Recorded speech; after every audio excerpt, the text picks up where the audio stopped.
యేసుక్రీస్తు నామంలో బెతస్తా విడుదల పరిచర్య తరపున మీకు ప్రేమపూర్వకమైన వందనాలు. ఈ దిన వాక్య ధ్యానము, దేవుడు విశ్వాసము ద్వారా సమస్త ఆనందముతోనూ సమాధానముతోనూ మిమ్మును నింపును గాక.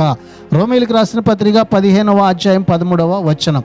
మన ఆధారమునకు కర్త అయిన దేవుడు తన ప్రజలైన వారిలో ఆశాభావాన్ని కలిగించి దానిని నెరవేర్చే దేవుడై ఉన్నాడు. ఈ ఆశాభావం అంతిమ విముక్తి గురించినది.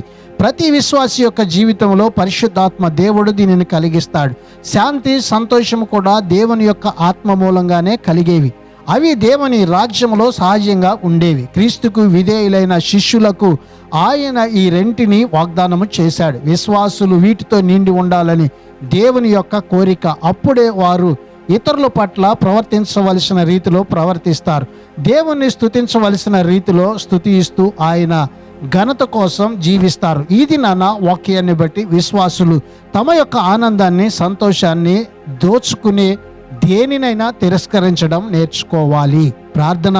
మహాపరిశుద్ధుడా, మహోన్నతుడా, జీవాధిపతి, మా మంచి యేసయ్య, నీ మహాకృపను బట్టి మమ్మల్ని ప్రేమించి మరొక నూతన దినాన్ని మాకు ఇచ్చినందుకు నీకు వందనాలు, స్తోత్రాలు చెల్లిస్తూ విశ్వాసము ద్వారా మేము అన్ని విషయాలలో నీ నామానికి మహిమకరంగా ముందుకు కొనసాగే ధన్యతను మాకు దయచేయమని యేసు నామములో ప్రార్థిస్తూ అడిగి వేడుకుంటున్నాము తండ్రి.